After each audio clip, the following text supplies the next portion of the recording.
¿Cuál es el tratamiento antimicrobiano de elección en el caso de neumonía adquirida en la comunidad?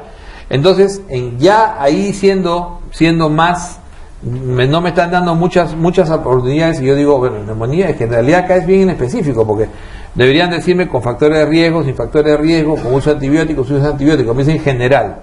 Entonces, el paciente que no tiene ningún factor de riesgo, que no usó antibióticos, nada, podría usar un macrólido. ¿Hay macrólido solo? No. Entonces no es eso, debe ser el siguiente nivel, que tiene algún factor de riesgo, ¿no? O tiene o usó antibióticos los últimos 90 días. Con algún factor de riesgo, entonces es un beta-lactámico más macrólido, es el siguiente nivel. O sea, el primer nivel de tratamiento en la comunidad es macrólido solo, pero el macrólido solo es del paciente virgen, o sea, el paciente ambulatorio neto, CUR 6501, sin factor de riesgo de ningún tipo, no usó antibióticos prácticamente nunca, o sea, el tipo que está totalmente sano, ¿no es cierto? ¿Ok? Entonces, ese no es, porque no está acá. Entonces, ¿qué sigue acá? Beta-lactámico más macrólido. ¿Ok? Y los beta-lactámicos que podemos usar fue amoxiclavulánico, pueden ser cefalosporina de segunda más de tercera orales, y lo que le gusta a la gente, cefalosporina de tercera más macrólido. O sea, es una opción. No tengo otra, linco, ni apatá, sulfa tampoco, aminoglucósido no se concentra en pulmón, tetra más penicilina, las tetras se oponen a las penicilinas, no se deben mezclar. Paciente varón de 56 años acude a tos, con tos productiva, fiebre disnea, en la radiografía de tórax se encuentra una consolidación en la base derecha. ¿Cuál es el manejo más adecuado? Macrólido. 56, tos productiva, pero no me habla de ningún factor de riesgo. Entre todos estos, macrólido. Una persona de 68 años, ahí tiene 68, ¿no? Y acude a emergencia con esputo hemoptoico sin antecedentes previos de tuberculosis o enfermedad pulmonar de algún tipo. Ha bajado algo de peso, un patrón febril no tiene característica alguna, la tos tiene 8 días de evolución, no presenta antecedentes de enfermedad cardiovascular o diabetes. ¿Cuál de las siguientes no podría ser opción diagnóstica en este paciente? O sea, no podría ser, ese es importante. Cuando digan no, siempre es excluyente. ¿A cuál no podría ser? Con hemoptisis. Con hemoptisis puede ser cáncer de pulmón, tuberculosis, hasta muchas neumonías, puede ser bronquiectasias también. Pero insuficiencia cardíaca, o sea, no es lo característico. Y 8 días de evolución tampoco es lo característico. Un paciente con edema agudo pulmonar 8 días está muerto ya. Entonces, definitivamente, esto excluye, ¿no? Es una pregunta de exclusión. Paciente varón de 65 años de edad con antecedente de hipertensión arterial desarrolla un stroke hemorrágico, o sea, el paciente tiene un trastorno del sensorio que ha sido resuelto, dejó secuelas, por lo que al momento está postrado. Hace una semana, dificultad respiratoria con movilización de secreciones más de lo normal, ¿no? Típica neumonía aspirativa, más de lo normal. Acude a emergencia donde se evidencia taquimia, respiración rápida, estertores en base emitoras. Este es el distractor izquierdo. ¿Y por qué es el distractor? Porque digo, oye, pero la neumonía aspirativa es derecha. No, por lo general es derecha.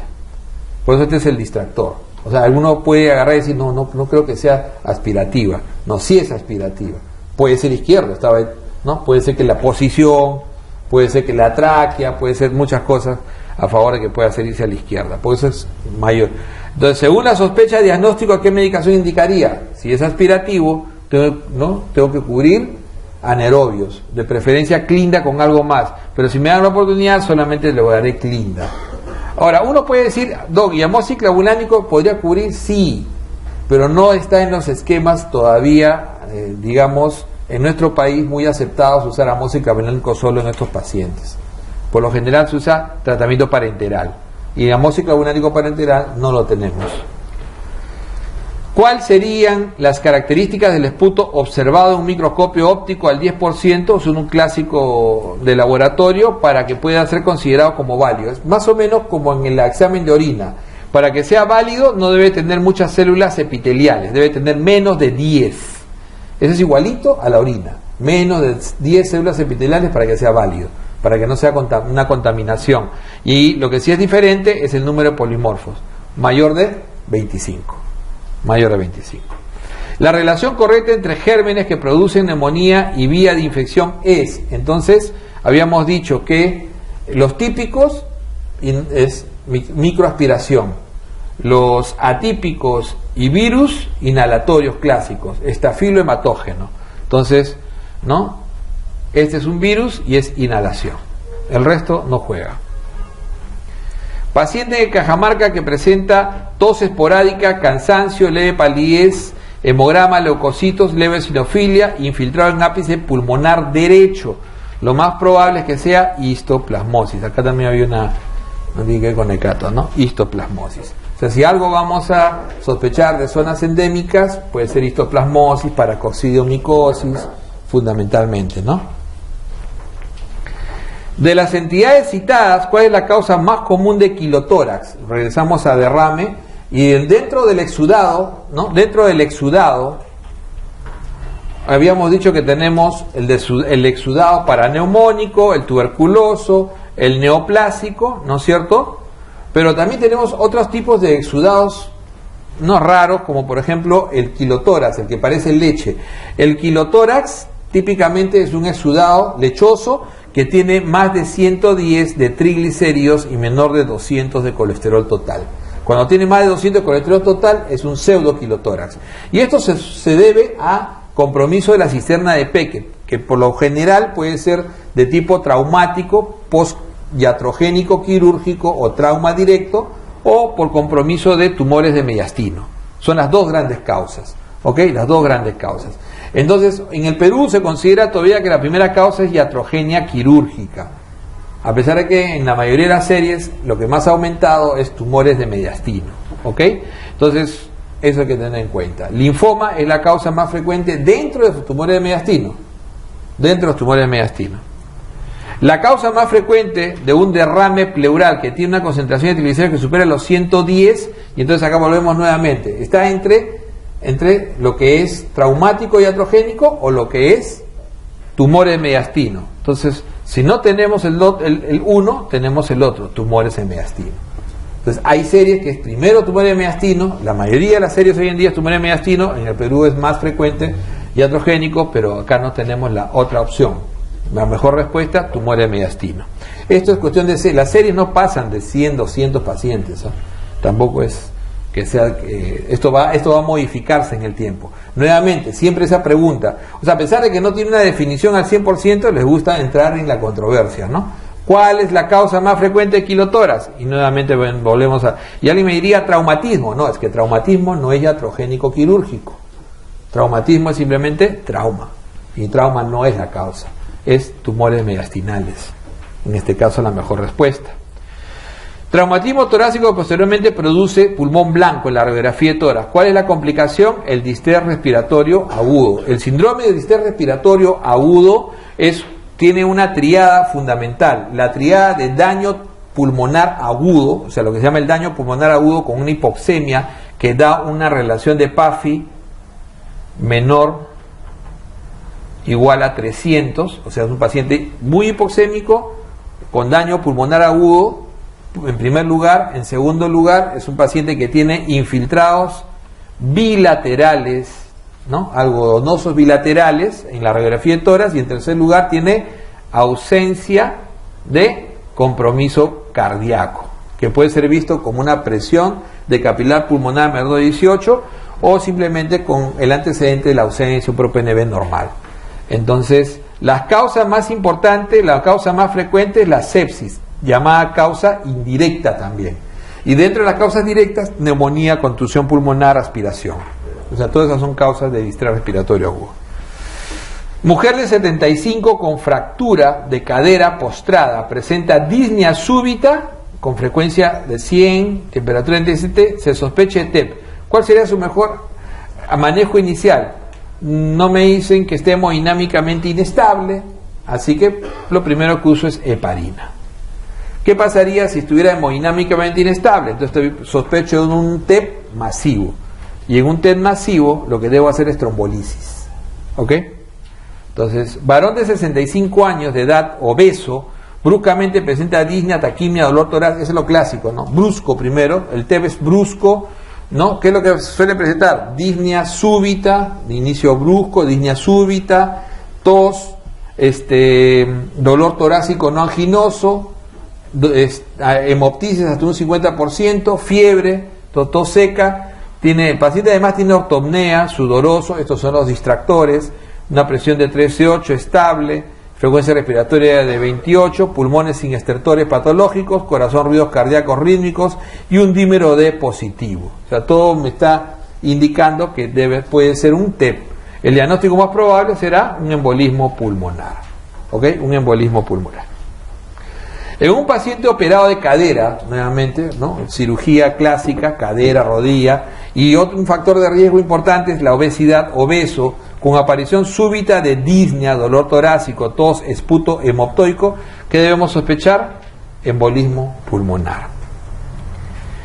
Varón de 68 años con antecedentes de tromboembolia pulmonar, presenta cuadro de derrame pleural, se realiza toracocentesis y sostiene líquido seroso sanguinolento, que luego de 72 horas recurre y obliga a nueva toracocentesis. ¿Cuál es el diagnóstico más probable? Entonces, si el paciente tiene un TEP, antecedente de tromboembolia, presenta cuadro de derrame pleural y se realiza toracocentesis, lo más probable es que si es hemático, no es pensar en cáncer, sino es pensar en infarto pulmonar, porque es la otra causa de hemático, de derrame hemático. La causa más frecuente puede ser neoplasia, pero este paciente me está haciendo TEP, y justamente ¿qué puedo sospechar? Que puede estar haciendo infarto pulmonar. Y el derrame es una complicación no infrecuente del TEP, y cuando se hace punción es hemático. Si es hemático, ese es un infarto pulmonar. En el embolismo pulmonar, ¿cuál de las siguientes manifestaciones no se presenta? Entonces vas a estar taquicárdicos, un paciente con frecuencia respiratoria incrementada, taquipneico, dolor torácico, entonces disneico, dolor torácico, cianosis, disnea, todos, pero no bradicardia, ¿no? O sea, la bradicardia no va con este tipo de pacientes. Mujer de 60 años, obesa con varices en miembros inferiores, que es un factor bajo, pero es un factor también de riesgo, presenta disnea, fiebre súbita, la presión está en 9,5, ingurgitación yugular, segundo ruido aumentado, si un paciente hemodinámicamente no estable, radiografía de tórax, velamiento en cuña del diafragma. ¿Qué podemos encontrar en lo que más conviene encontrar en una radiografía de tórax en un embolismo es que no haya nada, ¿no? O sea, ausencia de uno lo que busca es ausencia de neumonía, pero ¿qué puede encontrar? Derrame o justamente esto, ¿no?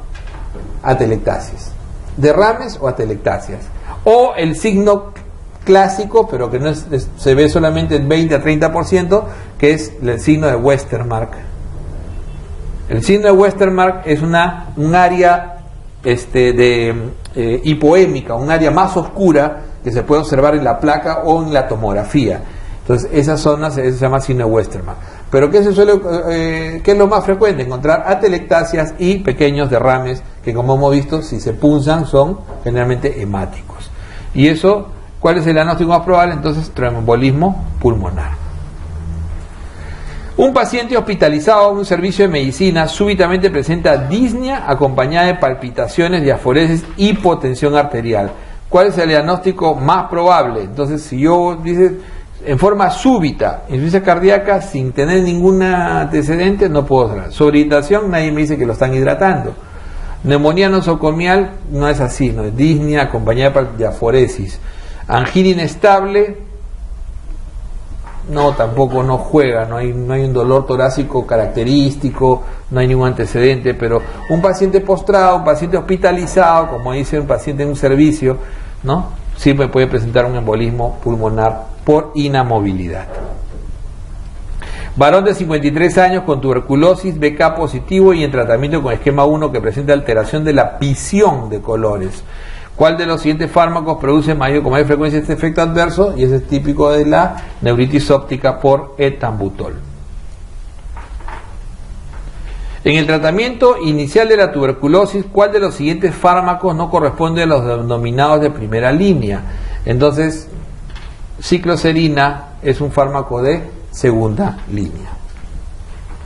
Los demás son de primera línea, incluyendo la streptomicina, que en el grupo de fármacos es un fármaco parenteral, pero de primera línea. ¿Ok?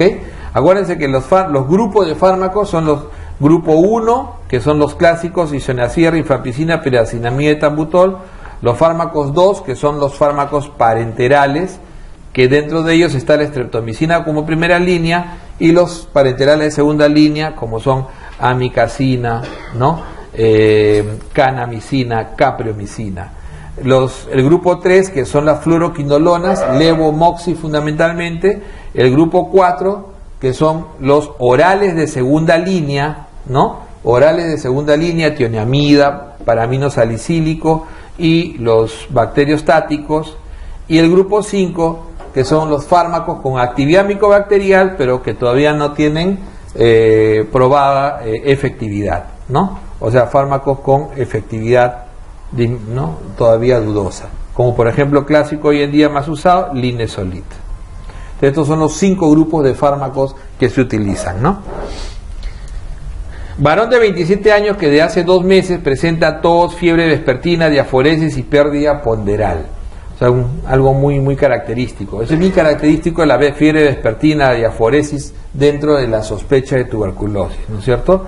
Al examen febril, adelgazado, crepitantes en ápice derecho, también lo otro característico, infiltrado apical derecho en la radiografía. La conducta inmediata es un estudio de BK, ¿no es cierto?, y cultivo.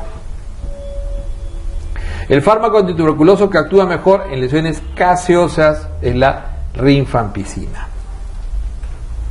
En pacientes adultos, un PPD positivo se considera por encima de 10 milímetros. En VIH y niños, más de 5 milímetros nada más. Según el programa de tuberculosis, a un paciente con tuberculosis activa y antecedente de haber recibido un tratamiento completo le corresponde, generalmente, ¿no?, se le da el tratamiento clásico más ampliado a streptomicina.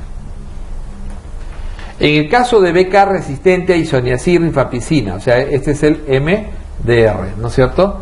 Entonces, ¿qué tipo de tuberculosis corresponde? Es el clásico MDR, ¿no? O sea, el MDR es la resistencia al núcleo básico, ¿no? Isoniazida rifampicina. Y el XDR es el mismo MDR, pero al cual se le añade, además de la resistencia a rifampicina isoniazida, se le añade la resistencia a fluoroquinolonas y la resistencia a un parenteral, ¿no?, de segunda línea. En el Perú, durante el 2005, ¿no?, este es un dato criminal, ¿eh? Porque hay que saber, es justamente, dicen, el 2005, ¿no?, la tasa de incidencia de tuberculosis pulmonar con frotín positivo fue, hay que saber específicamente, ¿no?, ese dato específico, 67.1, porque habían algunos datos, hay que tenerlos aunque uno quiera. De los fármacos utilizados en tratamiento de la tuberculosis, ¿cuál se asocia a neuritis retrovulvar? Típicamente el etambutol. El esquema de elección para el tratamiento de tuberculosis pulmonar en el VIH es que se extiende a 7 meses la segunda fase, ¿no? Se extiende a 7 meses la segunda fase. Entonces, el multidrogo resistente es aquel que tiene resistencia ¿a qué? A núcleo básico, isoniazida rifampicina. ¿Cuál es la acción para prevención del segundo nivel en el paciente en tuberculosis 3 cruces? Entonces, ya en el segundo nivel es el control de los contactos. En el tratamiento antituberculoso, el fármaco que actúa como bacteriostático de bacilos en reposo y como bactericida en la fase de multiplicación rápida es la isoniazida. Por eso es que la isoniazida es el que se suele utilizar o se usa fundamentalmente solo cuando se hace quimioprofilaxis por esa característica, ¿no? Genera menos resistencia. Varón de 22 años, ¿no?, hace 2 meses se encuentra en tratamiento con esquema 1, con evolución clínica, radiológica favorable y control de vasculoscopía positivo al primer y segundo mes. ¿Qué hay que esperar? Hay que esperar hasta el 4.º mes, o sea, continuar tratamiento y solicitar cultivo. Se espera hasta el 4.º mes. En cuanto a tuberculosis y VIH positivo, ¿qué es falso? O sea, lo frecuente es que hay formas miliares más frecuentes, ¿no? La enopatía iliar es más frecuente, pero lo que es falso es que las cavidades sean más frecuentes, ¿no? Lo de la cavitación no es más frecuente. Mujer de 42 años, hace 2 meses presenta tos con episodio de disnea, pérdida de 5 kilos, 38 grados de temperatura, adelgazada, crepitantes en vértice derecho y algunos roncantes en ambos campos pulmonares, ¿no? 2 meses, ¿cuál es el diagnóstico más probable? Tuberculosis pulmonar. En la reacción adversa más característica del etambutol, siempre la neuritis óptica. Recordar que lo más característico no es que sea lo más frecuente, pero siempre se pregunta lo más característico, ¿no? Entonces, en isoniazida siempre lo más característico es la neuropatía, ¿no? La neuropatía periférica. En la rifampicina siempre lo más característico es la hepatitis, ¿no? La hepatitis colestásica. En la piracinamida lo más característico es la hiperuricemia o la gota. Y en el etambutol lo más característico es la neuritis óptica, ¿no? Sin embargo, en isoniazida lo más frecuente es el compromiso hepático, la hepatitis, y es el que marca en realidad el compromiso hepático. En la rifampicina lo más frecuente es la coloración naranja de todos los fluidos, ¿ok? En la piracinamida también lo más frecuente es la hepatitis. No es lo más característico, pero es lo más frecuente. Y en el etambutol, sí, la neuritis es lo más característico y lo más frecuente. El varón de 70 años, diabético e hipertenso, ¿no? Que pierde bruscamente conocimiento y es traído a la emergencia, esto se coló al examen clínico, presión 150/70, pulso irregular, 140 por minuto, disminución de la fuerza muscular en mi cuerpo izquierdo. Lo más frecuente es que sea embolismo, no sé, es un cardioembólico, ¿no? Arrítmico y cardioembólico. Entonces salió este neuro.